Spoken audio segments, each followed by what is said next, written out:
Hello to you. So happy to see you on our YouTube channel here at Improov. I'm Sandrine Grassard, and I'm really pleased to welcome you here. We got some great videos to show you. This next one's really exceptional. I hope you enjoy watching this video as much as we had fun making it for you. Remember, you can subscribe to this channel to get all the other videos that we're coming out with on a regular basis. Make sure you don't forget to hit that bell so that you get notified, and give us a little like, of course, if you like it. And then we'll just play the video now so that you can enjoy it and learn how to be more efficient, how to save time, and how to enjoy life that much more. Hi, today we're going to focus on the 4 keys to mastering Outlook. Like, honestly, mastering it, like doing it like a pro. Would you like to be a pro at Outlook? Isn't it like one of the applications that you spent the most time in every single day? So this course that you're looking at right now, it will, I hope, that's the plan here, really change your life. And you're probably thinking to yourself, seriously, this woman's telling me that she's going to change my life with an Outlook course? Well, I'm only saying this because I've been doing this over 20 years. Let me introduce myself. I'm Sandrine Grassard, and I have been training people with Outlook for, yes, over 20 years. So years ago, I won't even tell you which operating system we were on, but Outlook has changed quite a bit. And today there are some features to Outlook that you might not even know exist. And I've been giving this course so many times to so many hundreds and now probably thousands of people. At this point, I've lost count. But the people I've been training, I have been able to change their lives, because guess what? If you spend even 4 hours a day in Outlook, managing your agenda, managing your contacts, managing your emails, managing your tasks, and you're not in control of the tool, you're actually wasting a lot of time. And as we know, time is the most important thing. Like, we can't buy any more of it. Like, I don't know about you, but I haven't found a way to add more time to my day. So here's what you're going to learn if you watch this video till the end. Easy tactics to optimize Outlook. Wouldn't you like that? Wouldn't it be great for you to say, I know how to use this tool in an optimal fashion? Second, a solid tracking system. No more, oh, I forgot to send this thing. No more, oh, I thought I had already sent it. Oh, yeah, I promised this email to this person and I never sent it. How did I forget? Well, because you have too much on your mind. 2 tactics to turn your calendar into a powerful system. Simple functions to triple your execution speed in your daily activities. Now, it sounds like I'm promising a lot. It sounds like you're thinking, is this too good to be true? Why don't you stick around and watch? And you'll see that once you apply these simple methods, you will actually save at least an hour a day. Now, of course, it's not going to happen overnight, but bear with me and let's get started. Is this going to work for you?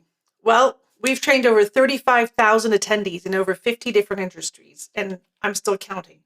You're going to get tips, you're going to get tactics, things that you can implement right now and take away with you at the end of this 35 to 40 minutes we're going to spend together. We're going to help you master Outlook really in a matter of days. It's not something that's going to take forever to implement. It's actually something you can do right away. And we want you to be able to transform your life, reduce your stress, and really, make sure that the tools you're using are actually serving you. One of the biggest misnomers of our society is that we added on technology so that the tools would help us do better, have more fun in life, and let the tools work for us, except we don't learn how to optimize them. We don't learn how to configure them so that they can actually do the work for us. So in the end, how many times a week do I hear people go, oh, I hate technology. It's supposed to do this for me and it's not. It's making my life complicated. So if that's you, and if you feel overwhelmed, you're in the right spot. Now, who is this not for? This course is not for people who are not willing to change your habits. So if you're like, you know what? I've been doing this the same way for the last 10 years and I don't want to change anything. Well, this isn't for you, because you're going to have to change habits if you want to improve yourself with Outlook.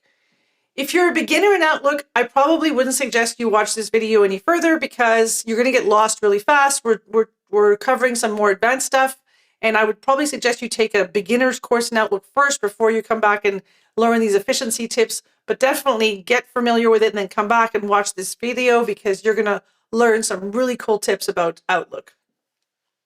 If you're not willing to spend a little bit of time to reclaim more time in your future, well, then this is not for you either, because you're going to have to invest a little bit of time.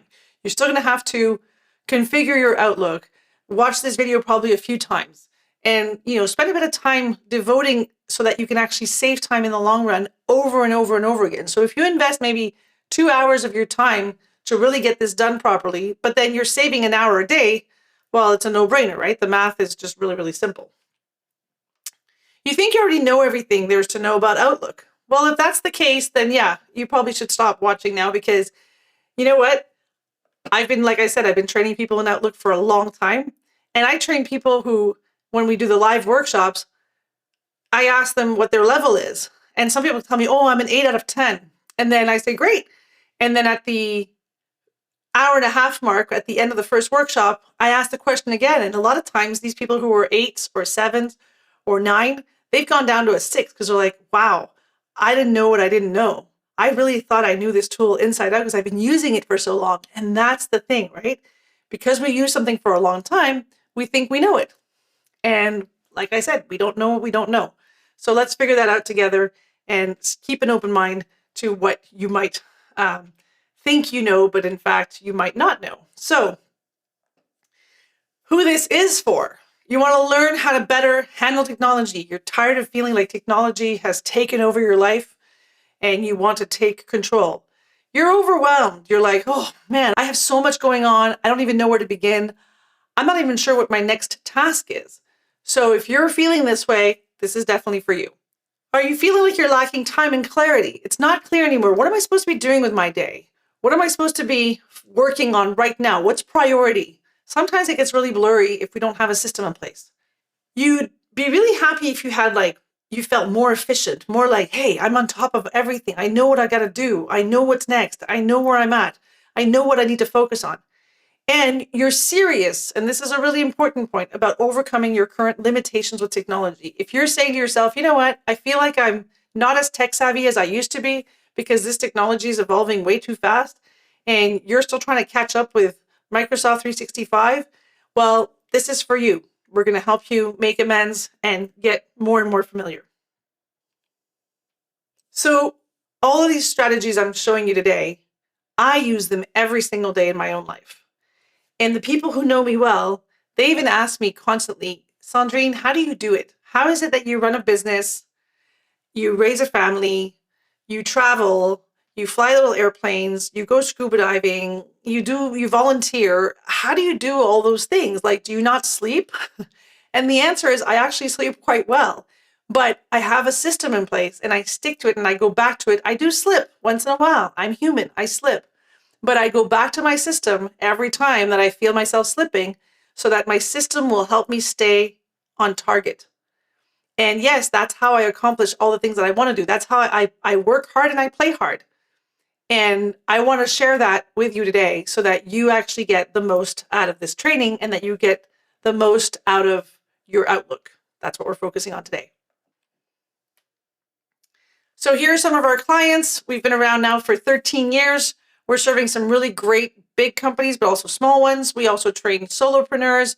We train just individuals who need the training. So today's video is really just giving you the 4 keys, but there's a whole entire Outlook course out there that we provide that will give you some really in-depth training into the tool that is so amazing and so full. So I want to share with you what I think is one of the most powerful secrets of optimal efficiency. And I want to share who is responsible for picking up extra time each week for you and your team. This strategy is going to let you manage your time and feel in control. And above all, never ever miss a follow-up. Now, you have probably promised somebody you'd follow up with them the following week on Tuesday, and then Tuesday rolled around and you got really busy. And then Wednesday rolled around and you still were really busy. And because you had no system in place, you couldn't find that piece of paper, that Post-it, that note in your phone, that voice message you left yourself, that email you sent yourself that got buried into a bunch of other emails. And the next thing you know, it's like Friday and you're like, oh no, I never got back to this person, right? That's the kind of feeling of, oh, I feel so bad. I feel like I'm lacking credibility. I feel like I don't have integrity. Those are the feelings we want to get rid of. We want to show you how this will no longer happen by putting in place this system and a method that is proven and that is solid. So here we go with the method, and just bear with me. So first of all, I have a question for you. How much time do you spend in Outlook each day? So 2 hours, 3 hours, 4 hours, 8 hours, a half hour. Normally, most people will spend at least 4 hours a day in Outlook because that's where they manage their agendas and check their emails and do a lot of stuff that they have to do. And if they're not using the task manager, they might be doing the follow-up of emails with the flags. And so they're in their email a lot. We still get a lot of emails. Even if we have other modes of communication, we get a lot of emails. So because you're spending so much time in Outlook each day, you want to make sure that time is used wisely. So now I'm going to share with you the 4 essential keys to mastering Outlook. Let's get going. And let's start with key number 1, which is mastering your Outlook interface. So I'm going to show you some really, really interesting element so that you can see how to make more room in your agenda and in your Outlook altogether. So let's go look in Outlook and see what we can do to optimize our interface. First of all, you've noticed that there's different panels inside your Outlook. So here, this whole section here on the left-hand side, you can drag it out to make it bigger or smaller so it takes up less room. So that's the first thing you can do here. If you're using your reading pane, then what you're going to want to do is you're going to want to also see if you want to increase its size or decrease it so that you can actually read the message that came in. So you can play with the size right here, and as soon as you set it in one place, it'll always stay in that place. So if I go now to agenda and I come back to my email, you see my pane is the same size as it was before. Next, what we want to look at is the icons that are all here on the left-hand side. So as you can see, and you might not have thought of it this way up until now, Outlook is basically 5 different databases talking to each other, or 5 sub-applications in one application. So what you want to do is you want to think of it that way. Like email here, you know that when you click in the email, you click new email, that opens up a new email, right? And if you're now in the agenda view or calendar view, if you see how this icon has changed because now you're in the calendar application of Outlook. The next one is your contacts. You're in the contact application of Outlook. And the 4th one is your task manager in Outlook. Now they've added to do, which we won't talk about today. And then finally, the 5th one is your notes. You know, you have a bunch of Post-its that you can use here to write down notes to think about of information that you may need. So these are basically 5 applications. And so what you need to understand is that you can actually take any element and transform it into another type of element by simply dragging and dropping. Let me show you. So for example, I received this email, and this email here, I need to create a task from it. It's something I want to do. It's in Planner, and I just want to remind myself that I have a task to do. Well, all I have to do is take the email. I'm going to drag it and drop it in task. And you see how now I've created a task element with the email below it. So the email is it's all links now. There's not as many images, but the email is still attached to the task. And so I can now set a date and say I'm going to start working on it on Monday, and then I'm going to save and close. And now the email is still here, but there's been a new task that's been added, and you'll see that now I have a task for next week. So the task has been created, the email still exists, and we just saw that the email was still inside the details of the task, and that's been done. Now, same thing. If I take an email, I can take it and make it into a calendar item. So for example, if I look at this and I say, hey, I've got to work on this email from Victor, and I'm going to remove my task and look at this. I have to work on this. I have to fill this out. He's asked me something. Now I'm going to grab this email and I'm going to drag it into my calendar. And by doing that, what's going to happen is it's going to create a calendar event so that I work on it. So I'm blocking time in my agenda to work on this. So I'm going to click on the date and say on the 23rd, I'm going to work on it. If I want to look at my scheduling assistant to see when I actually have time, well, the 23rd looks like I have a bit of time at lunch, not too much in the morning. 3 o'clock might work. So I could just, say, you know what, 4 o'clock will be good. So I work from 4 to 4:30 on this. And now I just say save and close. And as you see, my email is still here, but in my agenda, I now have time on the 23rd to work on this email as I just planned it. And because the email was already categorized as training, now I can see in my agenda that the email has the proper category and it's got the proper color associated to it. So you see, it's already gone into my agenda in the proper place. So I've transformed an email into an agenda item.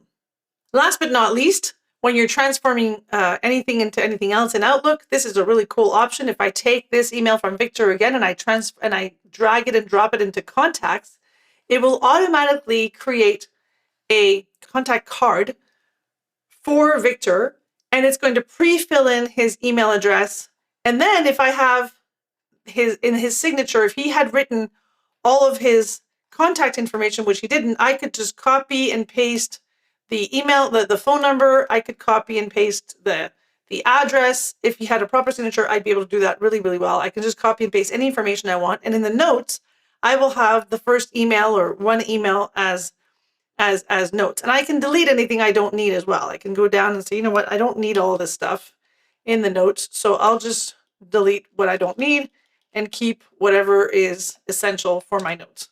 So there you go. I save and close. And now Victor Hugo is now one of my contacts in my contact application within Outlook.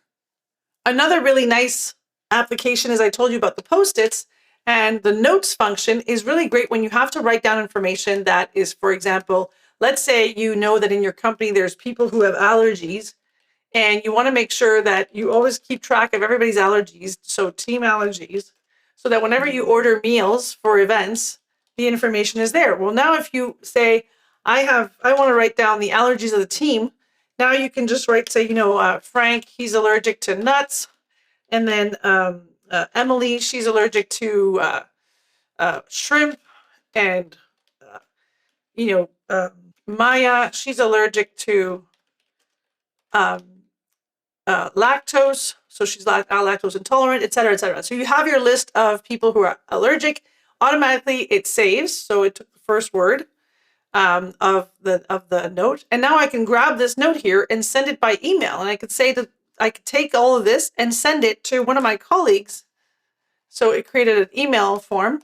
And now I can send it to one of my colleagues to say, hey, Maya, team allergies, hello. When you order our lunch boxes for next week's meeting, please keep in mind these allergies for our team. Thanks. There you go. And now I'm going to send this. And so my colleague gets it. And you see how I didn't have to do anything. I just had to drag and drop the notes and it automatically put it into the email. And now I'm going to send it. So really, really interesting function. And then you can also, in an email, another thing that you might not know about, just about optimizing your email this way, is that when you write a new email, you can click on your signature and you can, as soon as you're in the signature area of your email, you can choose which signature to put. So you can say, you know what, I don't want this one, I want another one. And it'll take all the signatures you have in your signatures area of your Outlook.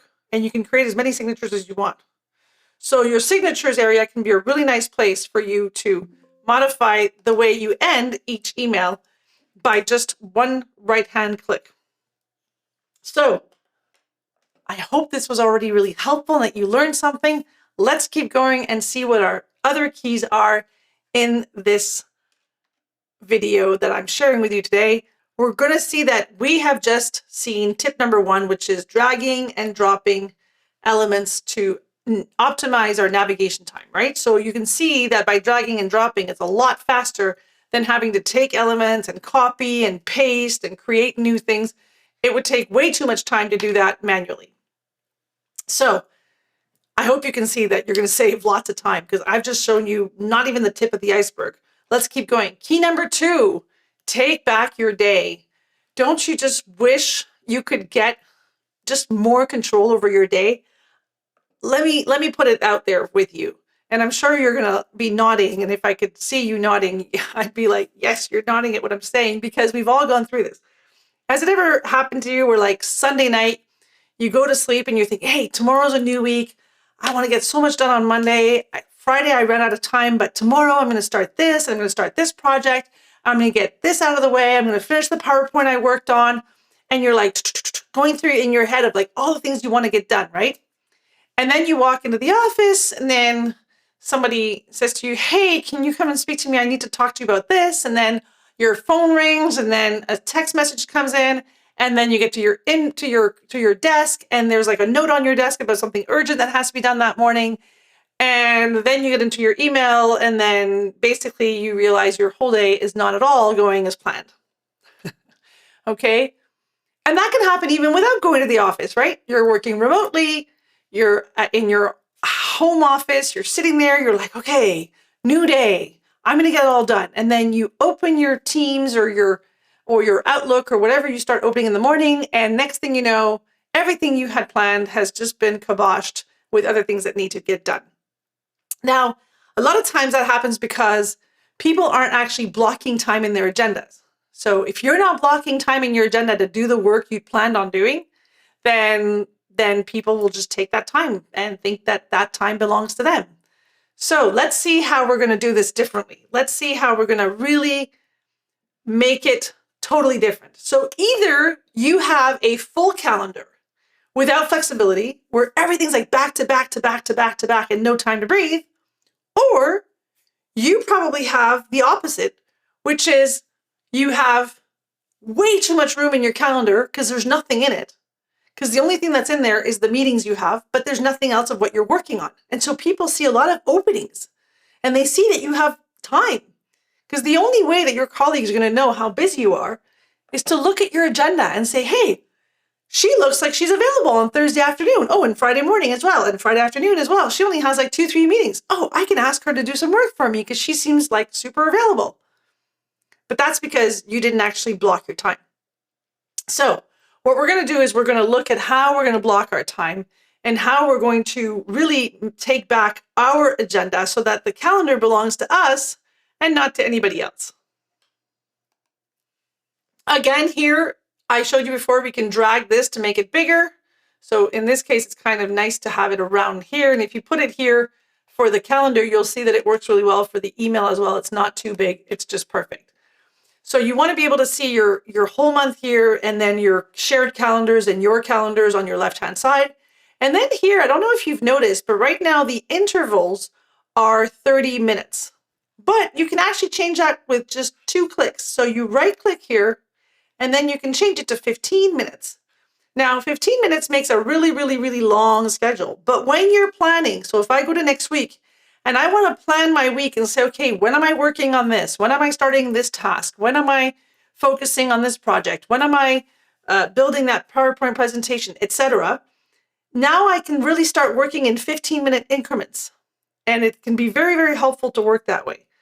Now, you can bring it back to 30, like it was before, or you can say, you know what, let me look at a 60-minute interval because I want to just see my week really quickly. And this, of course, is a little bit better than if you went to the month view, right? The month view, you wouldn't be able to see very much. But in this format, you get to see exactly how busy your week is. And I don't know if you noticed, it's a very subtle change, but there's a little difference in color between the white here and the kind of grayish color here. So this is gray because it says that you're working from 9 a.m. to 5 p.m. To 6 p.m. So you can go change that in the settings here. You can go into change time zone and that'll bring you to the same menu to actually change your work day and how it's set up. And that'll show people how much you work and which days you're off. So if you're having Fridays off, you can do that too. Okay. Now you can go back to 30 minutes because we like that as a intermediate measure. It's really great. You want to see your whole week. There it is. 30-minute increments. You get to see it all at once. Also, you might want to be more and more familiar with changing between a work week, your day mode, your week, including weekends, and your month. So that all happens here in the corner, but it also happens right here above. And you see when you're in the calendar, you can switch from week to work week to day to month really, really fast. Okay, so it's all just one click away.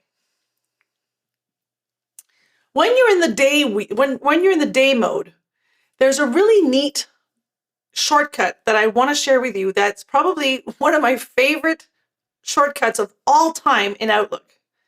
This shortcut I'm going to show you, it's going to be the shortcut you're going to use every time you want to plan something that is not on recurring days and times.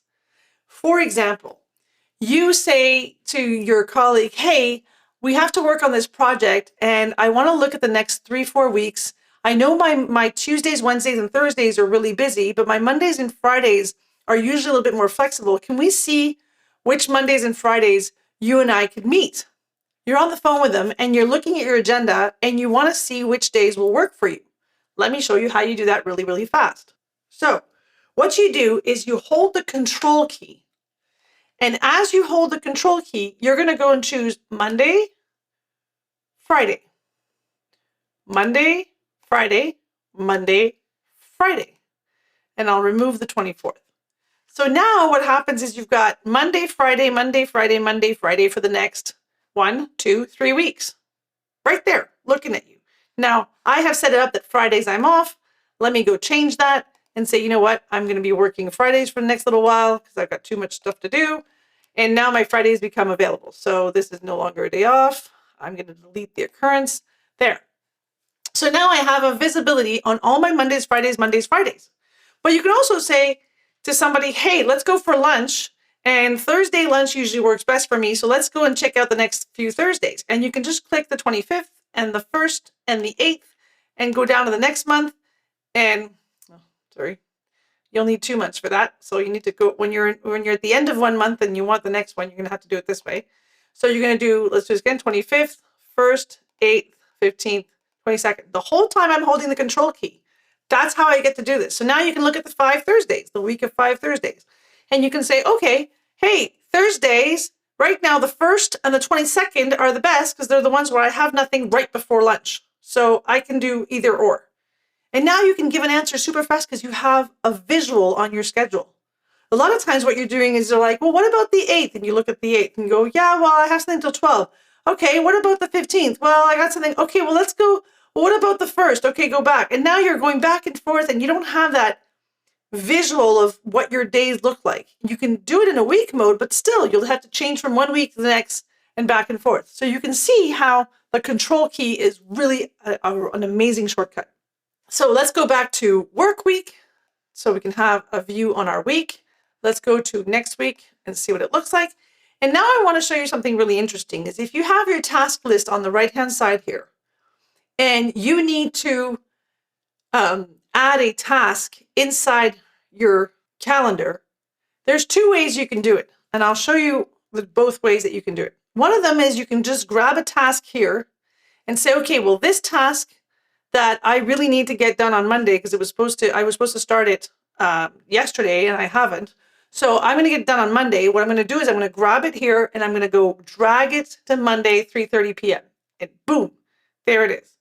So you see what happened is I took the task here and hang on, let me just take another one there in English. So this one. So now when I double click on it, it has everything in the task. And it has the email it came from.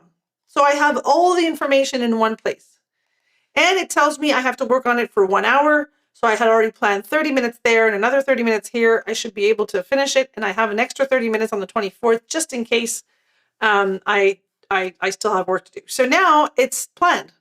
So you see how I simply have to drag and drop. Another way I can do this, if I don't want to use a drag and drop, is I can go to the bottom of my screen here and look at the active tasks. And if I look at, if I add today to my list at the bottom here, you'll see that I'm going to have that task testing loop that's going to be here. And now I can grab the task and I can literally drag it to 3:30 p.m. and it'll do the exact same thing. So now I have made time in my agenda. I have blocked time in my agenda to make sure I work on this. The difference you're seeing between putting in your meetings in your agenda only and actually blocking time for you to actually get things done, that's how you take back control of your agenda. That's how you end up having your agenda work for you instead of you working for your agenda and for everybody else who needs you to do work for them. So you need to be able to say, you know what? I know what I have to do. I know what I want to accomplish this week. And the only way that's going to happen is if I stay focused and I actually block time in my agenda to get it done on top of the meetings, on top of my other obligations. All right? So let's look back at this and see what else we can do with other shortcuts to optimize this whole system. Let's say Monday rolls around and you were thinking of doing this because you said you're going to, and then an emergency happens here that now doesn't allow you to work on this. Well, you can just grab it and move it. And because this was supposed to be focus time, it's perfect. You can just reduce that and say, I'm going to focus here and I'm going to work on this next. So it's all focus time. So you see, by just grabbing it and moving it, it'll just move to wherever you want it to. But now let's say you're thinking to yourself, you know what? I need to add more focus time moments in my week because I only have these 1 hour here, 1 hour there, and a half hour. I want to add this, but I don't want to type it again. So what you'll do is you're going to hold the control key, and I told you it was your best friend. Control key, click, release the click, but keep your finger in the control, and there you go. It's going to duplicate whatever exists in there. So if you're in your focus time, you have written and you have links, those links, guess what? You know what's coming, right? They are right here. So it takes exactly what you have in one and it literally just duplicates it and makes an exact copy later in time. And if you say, well, you know what, I don't want it at this time, I want it later on. At this point, you see the difference between that and making a recurring task? A recurring task would have to take place on the same days at the same time. By control clicking it, you're allowing to have that kind of flexibility. One last thing that I really, really love about the calendar is when I want to look at my calendar and somebody else's calendar and see when we're both available to meet. So I'm going to grab Maya's calendar and you see when I pressed on Maya's calendar, it appeared here on the right-hand side. And now what I'm going to do is I'm going to actually click the arrow and now they will overlap. So whatever's in green is Maya and whatever's in blue is me. And I can very easily see when we have time to meet. So it just appears that on the 31st in the morning, we have time. We have actually different slots. And then if we want a whole hour, not too close to another meeting, probably Thursday, the 1st of June is probably best. So what we could do here is say, okay, well, let's meet on the 1st of June. And then the next thing that's really, really cool is if I select that 1 hour here, watch this. When I go to the left here, new meeting, I say meeting with all. Ta-da! There you go. I can do my meeting. The people have already been invited. I can add a Teams meeting if I want, put my title in, and send it. I don't need to check now my scheduling assistant because I just did. I had both our schedules overlapped, and it showed that we were both free. So I don't even need to do the scheduling assistant. I love this tool because it's really, really visual, and I find that having something that visual really, really works. So tip number 2 was how to manage your schedule by creating time blocks for important tasks and the famous control click. So make sure you remember that, and you can either take print screens or take notes to remember these little tricks.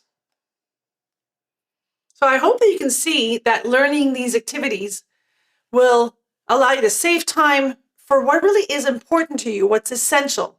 And at the end of the day, why do we do this? To relieve you of stress and confusion. Because, we actually do get stressed when we don't know what we need to be working on, when we feel like we don't have enough time, when we feel like our schedule just no longer belongs to us. And next thing we know, we're like thrown into one meeting and another. If you're blocking your time, people are going to see you're actually busy doing something else. And they might not throw you into all these meetings. And it is going to allow you to really accomplish the tasks and the projects that are super important to you and the company that you're working for. So this is going to help you personally as well, and it's going to help you professionally. So let's keep going. What's key number 3? We're going to show you a workflow that is going to allow you to use Outlook in a much simpler fashion and in a way that really flows from one to the next, just like a workflow should. So let's keep going back to our Outlook and let's check this out. You're probably wondering how I'm getting this task panel to show up on the right-hand side of my screen. So this is actually, I've put a little button here that you probably don't have either. It's called the Quick Access Toolbar. And the Quick Access Toolbar, you might not see it because sometimes it's actually above the ribbon. You might just have this turning arrows in this undo, and then this little line. So if you have it up here, what you want to do is you want to click on it and say, show below the ribbon. So there it is. And then I've added buttons to it, but I'll show you how to do that. So I'm going to remove them now, and then I'll add them back in so that you can see how to do it. So on the right-hand side of my screen, earlier, I had my taskbar. Well, in order to do that, you're going to want to go into View, then you'll see the To-Do bar, and then you'll see the tasks.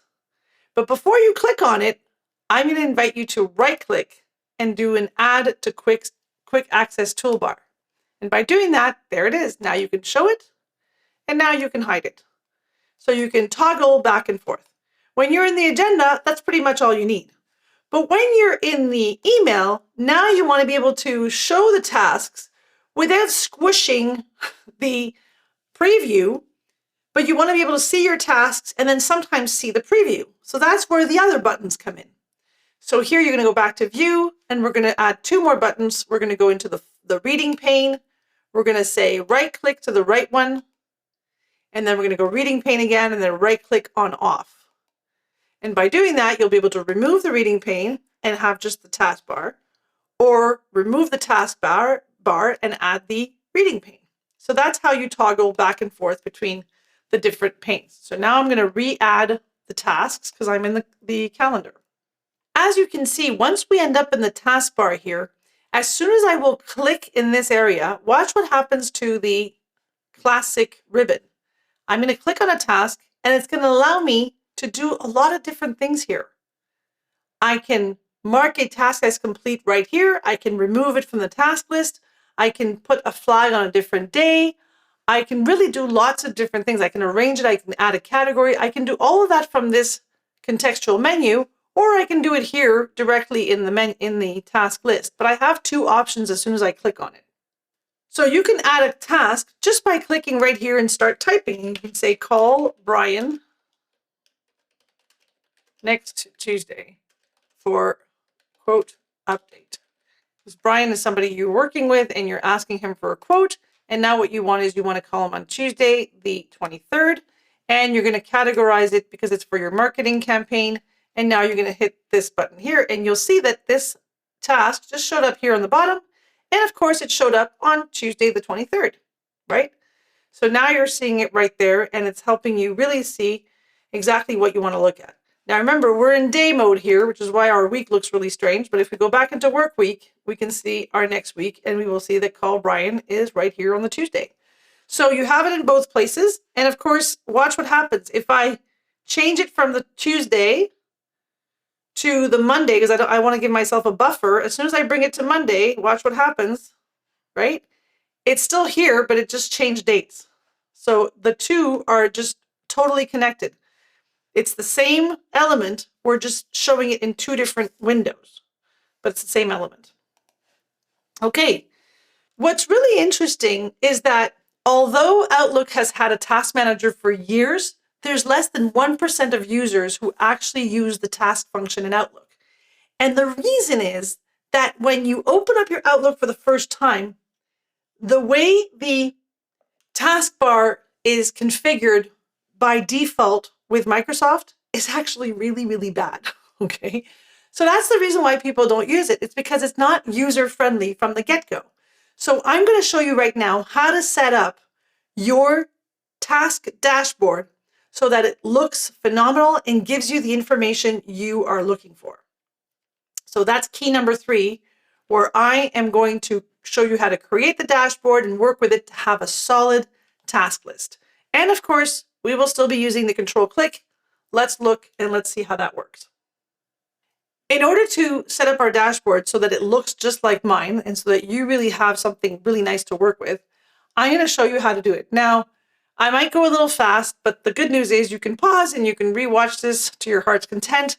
And that way you will be able to set up your dashboard exactly like this one without losing anything.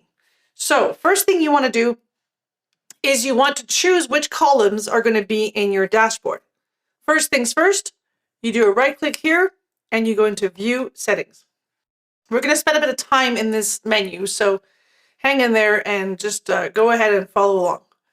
So now what we're going to do is we're going to go into the columns and we are actually going to remove all of them so that we can start with a clean slate. So we're going to do remove, and now it's all clean.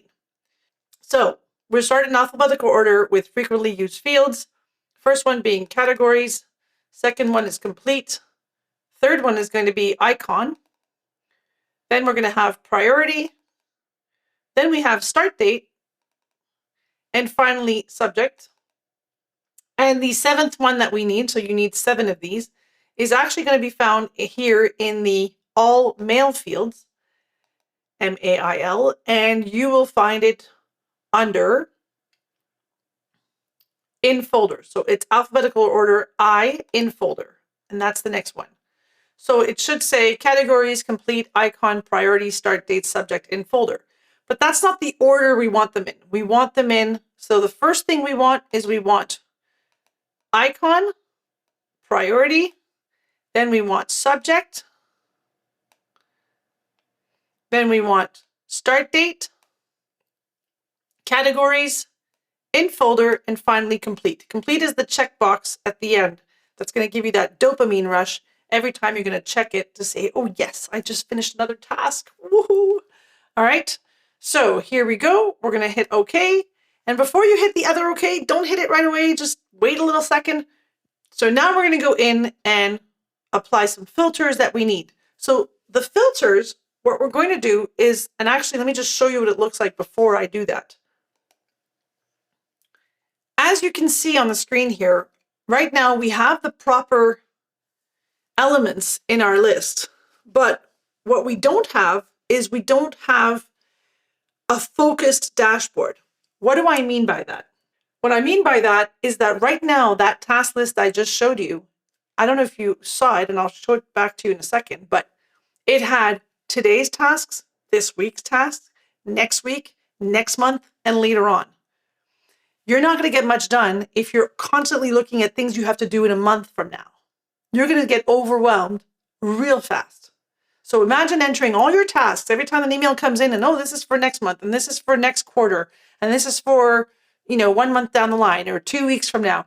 You don't want to be looking every single day at all the things you have to do today, tomorrow, and next week, and also look at the weeks coming, because that's just going to stress you out. And I told you at the beginning, this whole video is all about reducing your stress, right? So how do we reduce our stress? Well, we reduce our stress by focusing on today and maybe tomorrow and maybe this week. And that's it. The more you focus on the present moment, the more you focus on what's on your plate now, the less overwhelmed and stressed you're going to be and the more clarity you're going to have. Okay? So trust me on this one. I've been doing this a long time. All right, let's keep going and let's see how we're going to program our dashboard to not show us things that are from like in a month or 2 or 3 and just show us what's important today. All right, so we're going to click back here, right-hand click or right button, view settings, and we're going to hit the filter button. Now, this is going to be a little bit more advanced, which is why it's called advanced. And you're going to see that we're going to go into the advanced menu, and now we're going to program it in the back end to say, you know what, I don't want you to show me stuff that's in the future. So how do we do that? We're going to go into field, and we're going to use the date time fields a lot. So you're going to be going to date time, start date, quite a few times. So first of all, we want to tell it to show me everything that I'm supposed to start this week. And we're going to add it to the list. Now we're just going to do that. Okay. I'm going to stop here for now because I want to explain to you, why are we focusing on the start date? A lot of people ask me, but why don't we just do the due date? All we need to do is know when it's due. Yeah, except if you focus on the due date, It's going to show up the day that it's due instead of showing up before. So now you're always going to be last minute. And we all know how stressful that is. So we don't want to go there. So let's make sure that we're going to have our start date. And in your mind, what needs to change if you haven't done so already is to always think, if this is due on Friday, when should I start it? So here are the best practices. If something's going to take you less than an hour to accomplish, give yourself 2 business days as a buffer.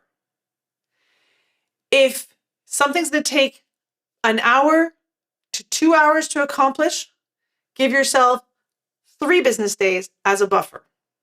If something will take more than that time, like you're looking 4 hours, 10 hours of work, whatever, then you start looking at weeks, 1 week, 2 weeks, 3-week buffer.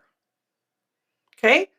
So whatever due date it is, track back and say, if that's due at the end of the month and it's going to take me 4 hours, then I should plan at least a week, if not a week and a half, maybe 8 business days. So that's when you really need to be on top of things to make sure you're starting at the right time. And I'll show you how we end up dealing with that in another video, because we won't have time today, but at least I'll show you how to make sure that we're only seeing this week and next week, and that you always think start date is a few days before. All right, so let's go back to our view settings and look at our filter and advanced. And now what we're going to do is we're going to add a field that's going to be the start date again. But this time we want to make sure that our past tasks, the ones that we said we were going to start last week, they're showing up as well. We don't want all of a sudden, so we said, oh, last Thursday, I'm going to start working on this task. And then Thursday came and went, and then Friday came and went, and then Monday came and went. And now you're Tuesday and going, oh, I haven't worked on it. Well, you don't want it to no longer show up. You want that task to be in your dashboard so that you don't forget it. Because imagine if you don't add this next field, this next condition, it'll just disappear, like as if you'd done it, and that's how you forget it. So start date, you have to go choose on or before, and you're going to type in today. So if the start date was on or before today, add to list. And now we're going to keep going. We have another couple of things that we want to add.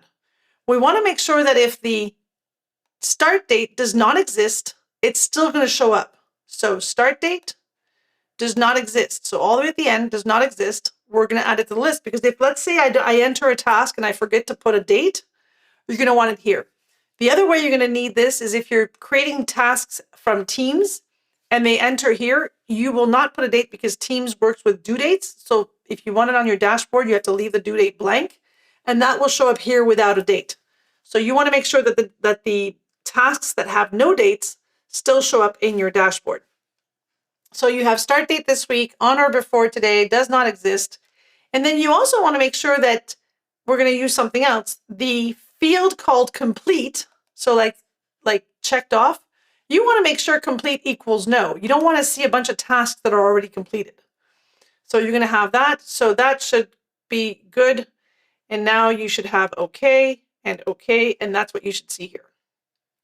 Okay, so you see there's one task here that you hadn't put a start date on, and it's appearing. Okay, so here we go. We have our task list here. We have our dashboard that's really well configured. And now I'm going to add a task, which I'm going to talk about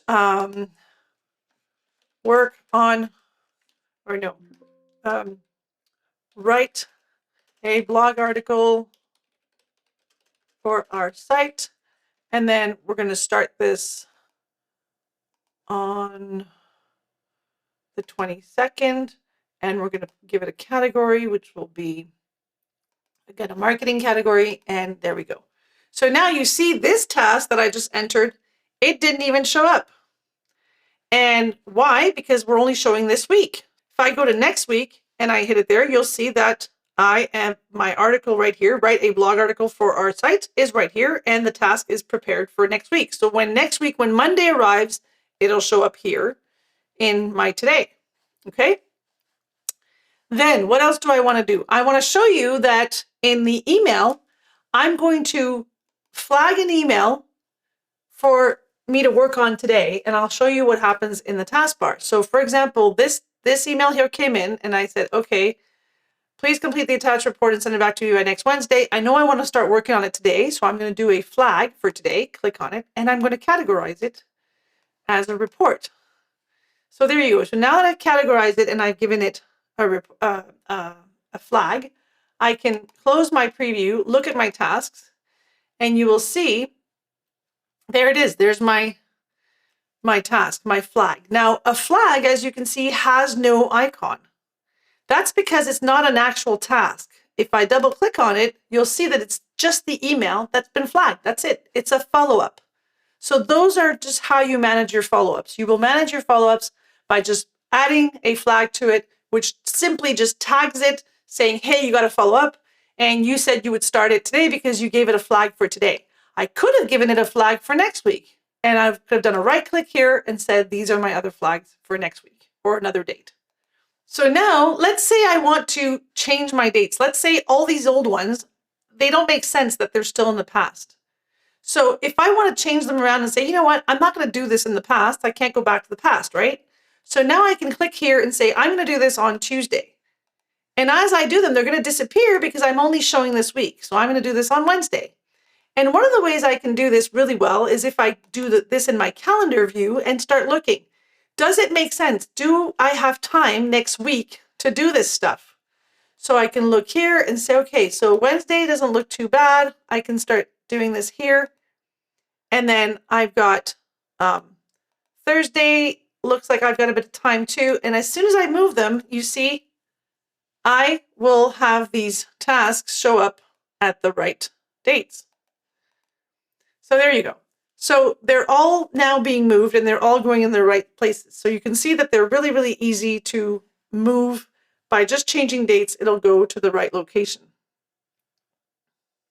So can you see that having a solid schedule, I mean, it's really going to help you with your priorities. It's going to help you save time and managing your task list. Now you have one place to look and everything's there. Any follow-ups you have, any tasks you have, it's going to be there. So that was key number 3. And now we're looking at key number 4, which is getting to a 0 inbox. Now, I want you to understand that getting to a 0 inbox seems like something that's out of a movie, right? You're like, seriously? You're going to tell me that I can actually live with 0 emails in my inbox? Yes, that's what I'm telling you today. You can end up with 0 emails in your inbox because think about it. Your inbox is precisely that. It's a box to receive your mail. So think about your mailbox at home. Your mailbox at home. When you go there and you open it up and you read your mail, you read it and you decide what you're going to do with it. There's some things you're going to toss. That's just publicity. There's some things you're going to read and reply to. There's some invoices you have to pay. So there's something you have to act on. And then you're going to either file them or destroy them or whatever. You're going to do something with them. But never, ever, ever do you read your mail and then put it back in the mailbox, right? Or do you? I don't, but I used to in my inbox, right? I've done that before. You read an email, oh, I'll deal with it later. Mark as unread and then put it back, leave it there, right? So that when you scroll through it again, you're like, I know I've read it, but I'm just marking it as unread so that I can come back to it and actually get to it. I'm smiling because, of course, that sounds pretty kind of, strange because that's really not a very good way to know what do I have to do? Because now how do you differentiate the ones you've already read from the ones that you're reading for the first time? You're not. You're basically just reading over and over again the same emails and then the new ones and then the same ones and then the new ones and then the same ones. And you're not being as effective as you could. So let's stop that. Let's end that and let's decide to do something different. The reality is that a lot of people have hundreds or even thousands of emails in their inboxes. They file them, some of them, and then they spend way too much time looking for them. It's really not optimal at all. So you're probably thinking, oh yeah, having an empty inbox, what a joke. But it's not impossible. And we've actually done this for many, many clients where people showed up with like 60,000 emails in their inboxes, and within like a month, they were down to not even 100. if it's doable for them, it's definitely doable for you.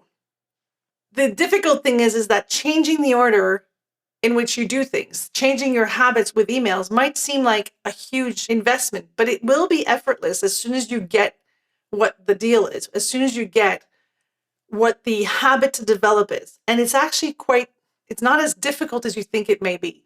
I was about to say quite easy, because actually it is. It's just that a lot of people have this thing that, oh, I can't change my habit. I've been doing this for so long. Yes, but when you see the benefits of it, you will change your habit. So let's go back to Outlook and check how we're going to do this in our inbox. So first of all, we have to go to our inbox to do this, right? So we're going to click on our little envelope here. And I want to show you some very nice add-ons that Microsoft has created for us in the recent times. So it's been about a few years. They've added something that's quite practical called the archive button. So right up here, you have a little archive box with a green top. And this archive button actually, when you hit that from an email, and I'll do it from this one. So I take this email and I go archive. So it's from November 15th. We're going to say archive. And where does it go? Well, it goes into this subfolder beneath our inbox called archive. So when you click on this, you will actually see that one email I took from November. So let me see where it went. There we go, November. Okay, so here it is. There, that was the email we just put in our archive. So it doesn't go somewhere that's impossible to find. And actually, I have to tell you, the archive folder is indexed by the Outlook search engine. So it's really neat because whatever you put in there, you can find like super easily. So let's say, for example, I wanted to pull up this one that's m dot space x, and I'm going to find for the plan. I'm going to look for the plan. So I go into my inbox and I say plan, plan.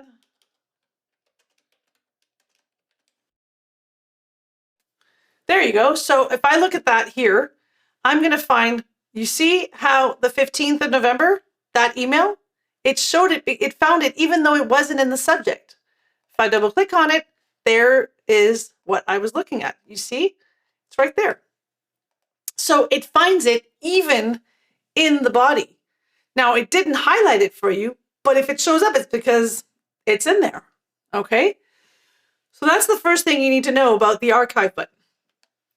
One of the things I use a lot is when I reply to somebody. So if I reply to this person, which is myself, but I'm in my training account, which is not Sandrine, and I reply to it, I can reply to this person and say, yep, we'll get it done next week in my to-dos. Thanks, JK. So now, there you go. I've signed that and I'm sending it off. Now that I've sent it, I'm going to take this email, and because I've already flagged it and everything, I'm just going to archive it. I don't need to put it anywhere else. I just archive it. Why? Because it's going to be easy to find, right? So now I'm going to go to the archive folder and I'm going to show you where it is. So if I go back, there it is. That's the one that I just replied to. See, and it says I replied, and it says you replied right now at this time. So it's all very easy to find, very easy to recover. And now, if I want to find it in my task list, you'll see that, remember I had put it in my task list, this one email that I had put in my task list. If I now show the task list here, my dashboard, you will see that that email, you see, report to be sent next week. Look where it is, archive, right? So it's still showing up in the dashboard. It doesn't matter that I moved the email. I flagged it. Remember, this had no icon, but because I replied to it, it shows my reply. But the email is still here, and now the email is living in the archive folder. Now, one of the things you want to do is you want to turn on conversation view, and you want to turn it on in this folder. Now, conversation view can be very confusing. A lot of people don't like it because they're not used to it. What conversation view does is that instead of showing you the emails, so I wrote to this person, they wrote back to me, I wrote back to them, they wrote back to me, maybe there was somebody that was copied, that person wrote back to us, and then I wrote back to the two of them. Instead of showing them one email, and have like 15 emails, one underneath the other in your inbox and taking up a lot of room, when you activate the conversation view, what it does is it regroups them under one conversation. And what gets confusing is that people don't realize that there's a little arrow that needs to be touched. So let's go see how that works. Here, I have a conversation, and you see there's a little arrow. As soon as I hit it, it's going to open up the conversation we had.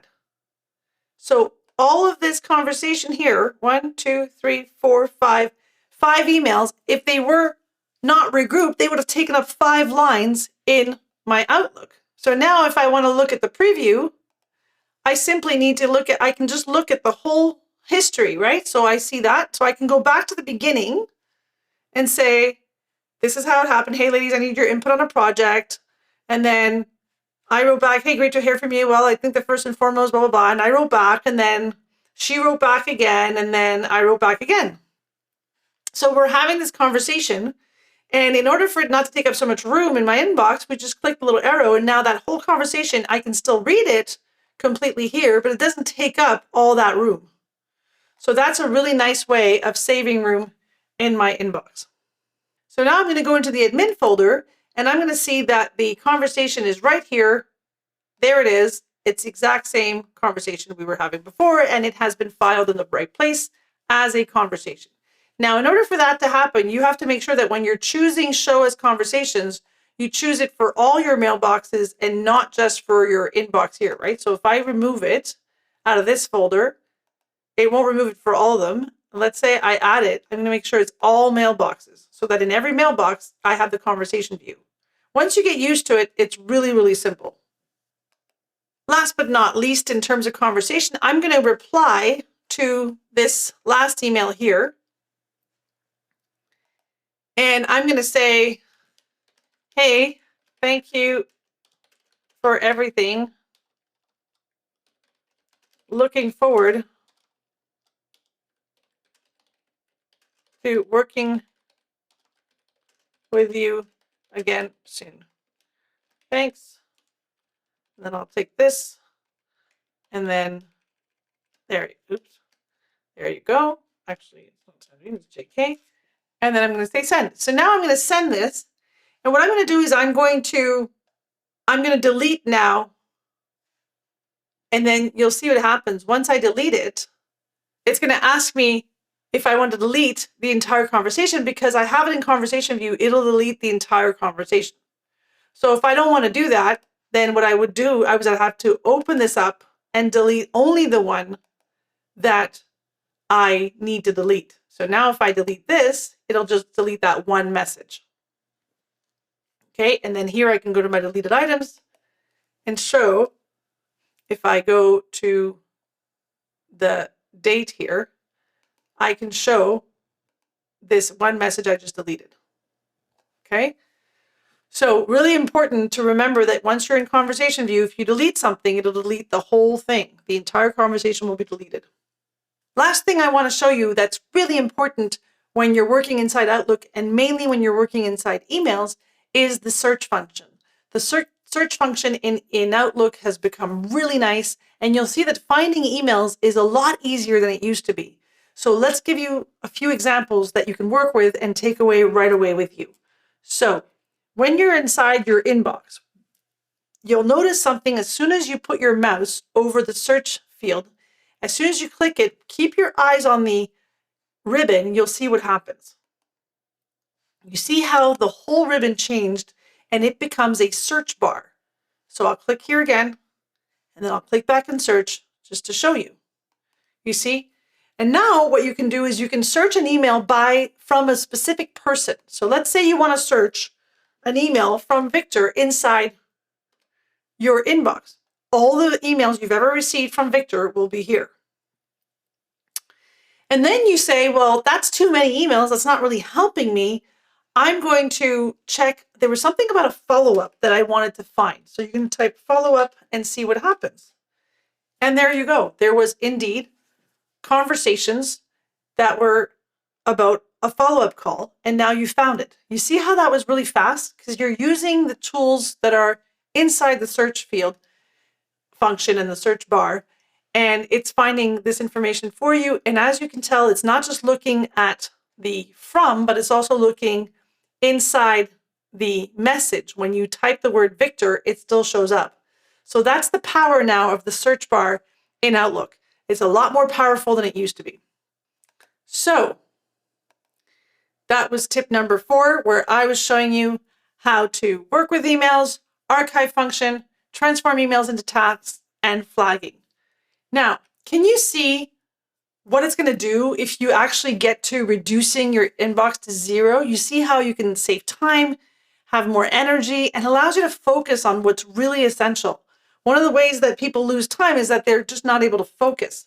So the other thing that's really powerful is, of course, you saw the follow-ups. As soon as you put a flag, it shows up right there in your dashboard. Really, really neat.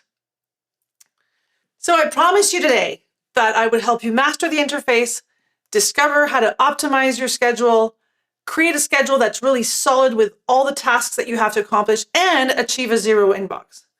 Imagine if you could apply all of these skills and apply them to your job, to your personal life in just a few weeks. What would that be worth to you? Well, can you think of how these strategies are going to be useful in your life?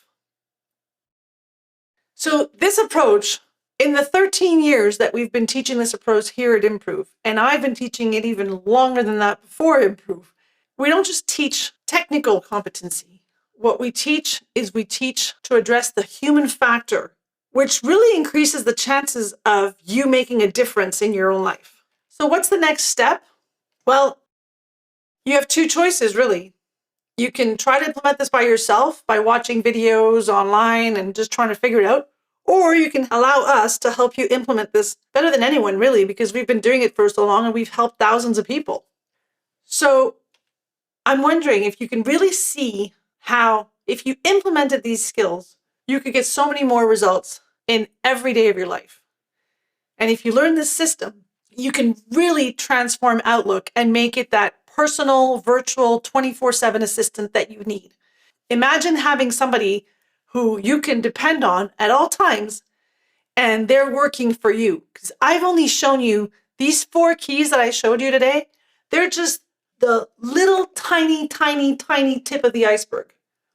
In the course that we provide, that's 3 workshops, an hour and a half each, plus about 55 videos to watch and homework to do.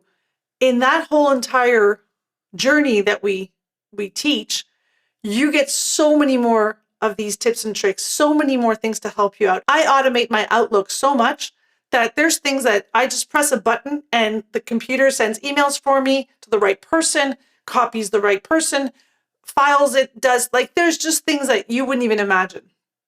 But I want you to experience them. So let's see if you're willing to go with option 2, which is, instead of figuring it out on your own, letting us help you do that. So option 2 is what? The best Outlook training that we know exists, called the Outlook Effie class.